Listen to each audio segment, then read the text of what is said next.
Esto es Directo América de France 24. Muchísimas gracias por elegirnos. Yo soy Rosa Pérez Masdeu. Vamos con las noticias. Tregua entre Tailandia y Camboya. Los ministros de defensa de ambos países acordaron un cese el fuego inmediato esta noche después de 20 días de enfrentamientos que causaron más de 100 muertos y cerca de 1 millón de desplazados. Esta noche Rusia mató a una persona y dejó decenas de hogares sin electricidad en Kiev, mientras Volodymyr Zelensky se dirige a Canadá para reunirse con Mark Carney antes de verse con Donald Trump en Florida el domingo.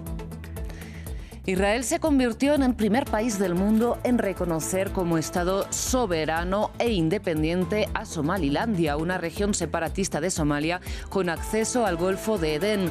La Unión Africana y los países árabes condenan la decisión. Analizamos en esta emisión.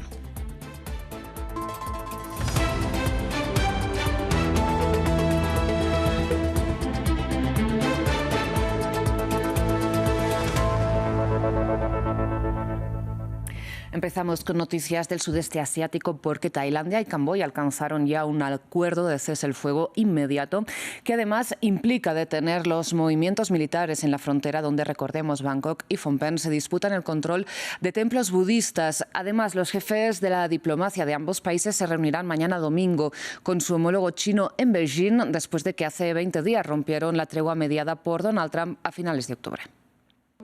Para formalizar su tregua, los dos ministros de defensa de Tailandia y Camboya intercambiaron personalmente el acuerdo de alto el fuego. La declaración conjunta estipula un cese inmediato de las hostilidades. Lo más importante es que ambas partes mantendrán sus posiciones militares actuales, sin nuevos movimientos militares ni refuerzos, ni nuevos ataques ni provocaciones. Las autoridades tailandesas también deben liberar a 18 soldados camboyanos en un plazo de 3 días. Ambos reinos se acusan mutuamente de estar detrás de la reanudación de los combates a principios de diciembre, 6 meses después de la última escalada mortífera en julio. Camboya y Tailandia llevan décadas de desacuerdo sobre la demarcación de su frontera compartida de 800 kilómetros. Su demarcación se decidió durante el periodo colonial francés, a principios del siglo XX. En las últimas 3 semanas, alrededor de 100 personas murieron en ambos lados. El alto del fuego permitirá a los aldeanos que fueron evacuados de sus hogares a lo largo de la frontera regresar a sus hogares y reanudar sus actividades. Alrededor de 1 millón de personas han sido desplazadas. 2 cuestiones siguen sin resolverse y, como siempre, amenazan la sostenibilidad del alto el fuego, la demarcación precisa de la frontera y la soberanía sobre varios antiguos templos fronterizos.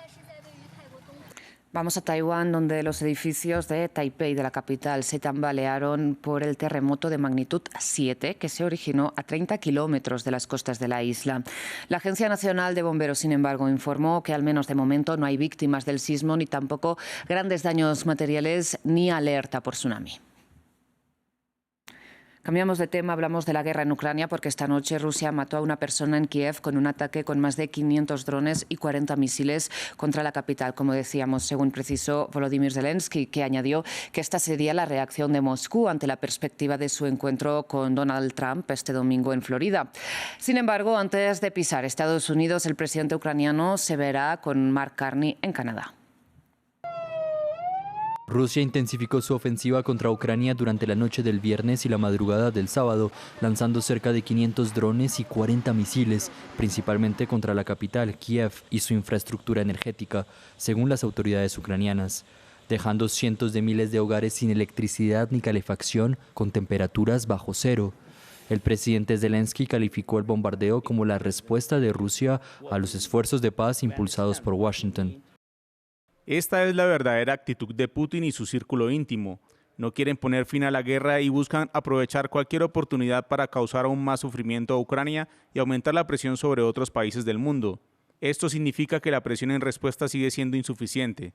Si Rusia convierte incluso la Navidad y el Año Nuevo en una época de casas destruidas, apartamentos incendiados y centrales eléctricas en ruinas, esta actividad enfermiza solo podrá responderse con medidas realmente contundentes. Estados Unidos tiene esta capacidad, Europa tiene esta capacidad, muchos de nuestros socios la tienen, la clave es utilizarla. Este ataque ocurre en vísperas de la reunión clave entre Zelensky y Trump en Florida, donde discutirán un borrador de plan de paz de 20 puntos, que según Kiev está completo en un 90%. El principal obstáculo, el control territorial de territorios invadidos por Rusia, especialmente en Donetsk y de la planta nuclear de Zaporizhia. Ucrania propone congelar las líneas actuales o crear zonas económicas desmilitarizadas. En otras noticias, este viernes Israel se convirtió en el primer país del mundo en reconocer como Estado independiente y soberano a Somalilandia, una región separatista de Somalia desde 1991. La decisión de Israel ya ha sido condenada por la Unión Africana y los países árabes, entre otros, después de que este mismo año funcionarios estadounidenses e israelíes informaran a la agencia AP que el gobierno de Benjamin Netanyahu planteaba el territorio africano como lugar donde trasladar forzosamente a los palestinos de la Franja de Gaza. Ahora, para el análisis, contamos con Omer Freixa, él es historiador africanista. Omer, muchísimas gracias por volver a aceptar nuestra invitación. De entrada, le pregunto cuál cree que es el motivo de este reconocimiento. Hola, Rosa, gracias, un gusto. Sí, es varios factores. Yo creo que también impera lo geoestratégico, desde una posición fuerte en el Golfo de Adén, bien ya la tiene, pero puede reforzar estratégicamente el posicionamiento para combatir a los rebeldes hutíes en Yemen. Eso también es otro factor importante. Además, esta cuestión de reconocimiento israelí va de la mano, me parece, aunque esto Donald Trump lo guardó todavía como la decisión, la va a tomar con más calma y pensándola bien, todas las palabras de menosprecio que tuvo para Somalia y para la comunidad somalí residente de Estados Unidos. Eso es muy importante, me parece que va de la mano. Por ahí también he leído que Sudán del Sur sería el segundo país que podría reconocer tras Israel. Bueno, habría que ver, pero yo creo que Estados Unidos en algún momento lo va a hacer. Ahí es interesante, como decís vos, importante la cuestión de relocalización de población gazatí, que se habían barajado varios puntos africanos. Parecería que con este reconocimiento Somaliland puede ser el punto más posible para este desplazamiento forzoso, y me parece que Israel también con esta medida quiere pesar fuerte en el Cuerno de África. Es una región geoestratégica importantísima que conecta Europa básicamente con Asia vía Mar Rojo, Bab el-Mandeb y todo lo que es el Golfo de Adén. Sí, me parece que esos son los tres principales. También habrá que pensar las implicancias en África, porque esto queda muy relegado y realmente es un tema meramente, se quiere, africano. Omer, vayamos por partes para desgranar un poco lo que usted está comentando. Si esta región es estratégica, ¿por qué en más de 3 décadas ningún otro país, ni siquiera Israel, ¿no?, se había atrevido a ejecutar este reconocimiento? ¿Por qué lo hace ahora Israel y qué implicaciones puede tener en términos de una condena que vaya más allá de las palabras? Sí, a mí el reconocimiento no me sacude mucho el amperímetro, para decírtelo así, porque de hecho, de facto, Somaliland ya es independiente. De hecho, tiene más estabilidad, paz y una economía más fuerte que Somalia, de la cual, irónicamente, se desgaja, se cinde en 1991, aprovechando el colapso de Somalia, que sigue con cambios desde hace 35 años, van a ser el año 2026 próximo. Y aquí esto también había amagado Etiopía a reconocer la soberanía a principios van a ser 2 años, al principio del 24, a condición de, bueno, lo que más ansía Etiopía, un factor fuerte, un peso regional muy fuerte en el Cuerno de África, en lo que es el este africano, que era reconocer a Somaliland a cambio de un puerto con salida a lo que es el Mar Rojo, el Golfo de Adén. Sí. Y esto quedó en la nada. O sea, fue algo que crispó mucho los ánimos entre Etiopía y Somalia, que ya tienen sus problemas previos, y a esto se sumaba hipotéticamente el reconocimiento de un Estado. Incluso Taiwán también ha tenido un reconocimiento no oficial, pero sí de facto, pero tampoco es un gran poder. Pero esto también alinea las cuestiones Somalia repudiando a Somaliland, como China repudia a Taiwán, ¿no? que realmente lo reconoce como parte íntegra del territorio y no como una proclama secesionista. Entonces, lo de Israel me parece que también puede ser peligroso en el sentido de hay muchos movimientos secesionistas desde un punto de vista más africano, más africanista. Muchos puntos secesionistas en África, que esto también puede ser un impulsor peligroso.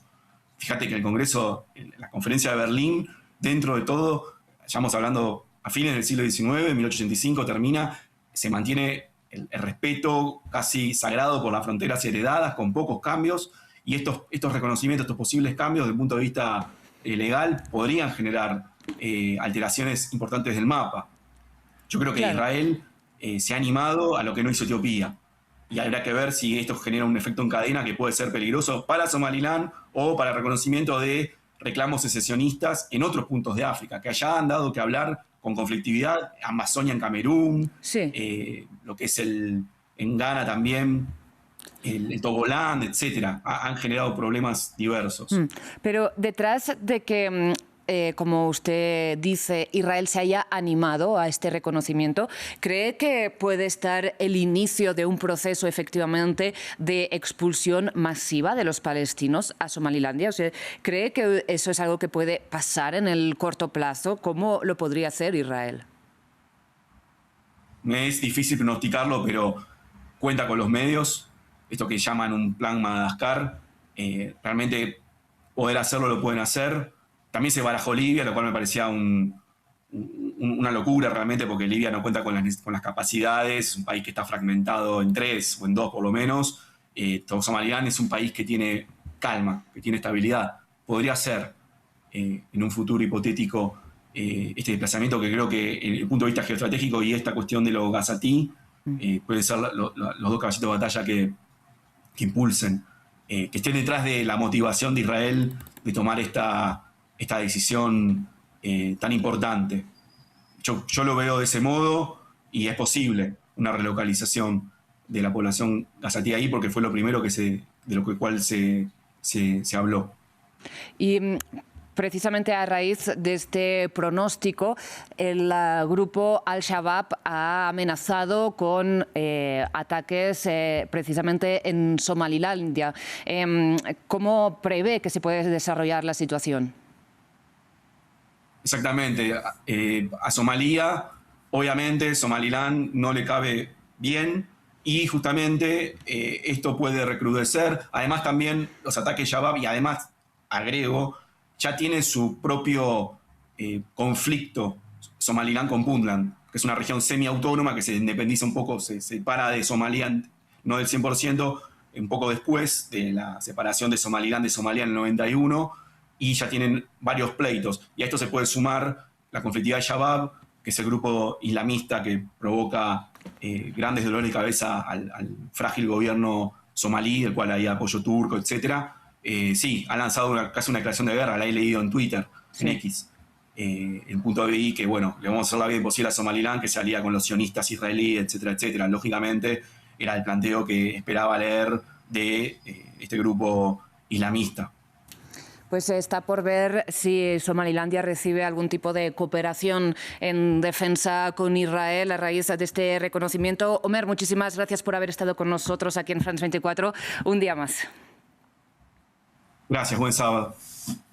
Cerramos en Argentina porque gracias a la mayoría que obtuvo en las elecciones legislativas de octubre, este viernes, por primera vez desde que Javier Milei llegó a la Casa Rosada, el Parlamento aprobó un proyecto de presupuestos diseñado por el oficialismo que hasta ahora solo había prorrogado los presupuestos existentes sin ajustarlos a la inflación. Esta nueva ley de finanzas se basa en una perspectiva de crecimiento del 5% del PIB en 2026. ¿Cómo vamos a hacer? Este presupuesto lo que hace es expresar el rumbo económico que eligió la sociedad argentina, eligiendo al presidente Milei.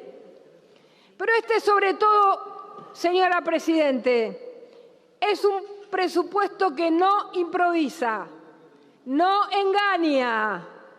Este presupuesto, tal como lo aclaró el senador propinante, resulta totalmente inviable